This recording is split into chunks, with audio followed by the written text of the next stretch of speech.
Today, at 15:45 hours, India conducted 3 underground nuclear tests in the Pokhran range. अध्यक्ष महोदय, 13 महीने के अपने कार्यकाल में कभी हमने अंतर्राष्ट्रीय दबाव में आकर कोई फैसला नहीं किया, न हम आगे करेंगे। आखिर क्यों हो रही है रूस यूक्रेन के युद्ध के बीच पूर्व प्रधानमंत्री अटल बिहारी वाजपेयी की चर्चा? क्यों सोशल मीडिया पर लोग अटल बिहारी वाजपेयी को याद कर कह रहे हैं कि उन्होंने ही भारत को यूक्रेन जैसी स्थिति में आने से बचाया है?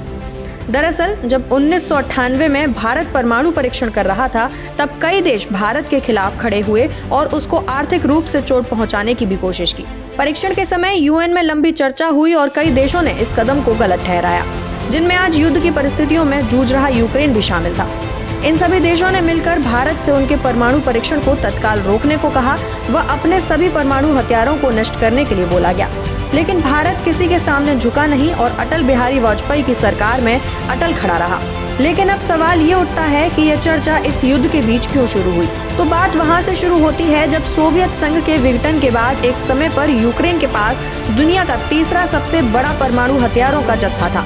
लेकिन अमेरिका, रूस और कई पश्चिमी देशों को यह बात रास नहीं आई और उनके दबाव में आकर यूक्रेन ने अपने परमाणु बमों को नष्ट कर दिया।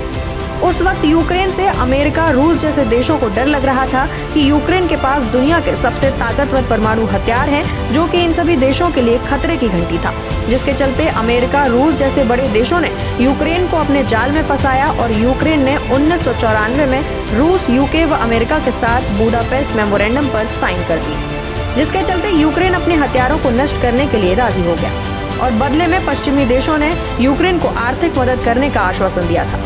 लेकिन आज उन्हीं देशों में से एक देश यूक्रेन को अपने द्वारा लिए गए फैसले पर पछतावा महसूस करा रहा है, या यूं कहें कि इस बार भी 1994 जैसा एक और षड्यंत्र रचा गया, जिसमें एक बार फिर यूक्रेन फंस गया। इस बार भी अमेरिका ने यूक्रेन को नाटो में शामिल करने का झांसा दिया और इस पर भी यूक्रेन जाल में फंस गया। लेकिन अब रूस के हमले के बाद यूक्रेन की आंखें खुल गई हैं कि कैसे अमेरिका और बाकी के पश्चिमी देशों ने उसका फायदा उठाया है और आज तक उठा रहे हैं।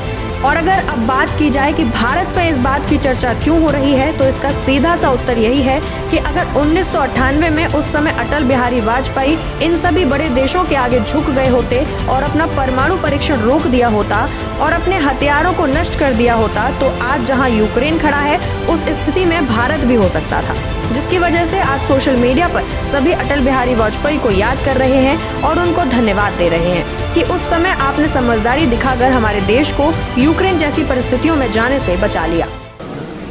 क्या आत्मरक्षा की तैयारी तभी होगी जब खतरा होगा? अगर तैयारी पहले से हो तो जो खतरा अगर आने वाला है तो खतरा भी दूर हो जाएगा।